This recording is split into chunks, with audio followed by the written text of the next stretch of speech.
Hey guys, today I'll be showing you how to install Python 3 on Windows 11. So to get started, let's just go to this URL and I'll paste this in the description. This will lead to the page where you can download Python, the latest version of Python, and over here there's the button that you can click to download the installer. I have already downloaded the installer, so let's launch it. Over here, once you open the installer, it's very important that you add Python 3.9 to path. So just check that and then install. So I'm going to skip until it completes installation. So installation is complete, and if everything went well, you should see this message.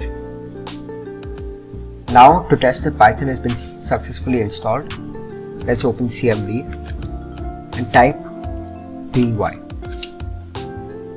And over here I get a shell that says Python 3.9.6, which is the same version that I downloaded over here.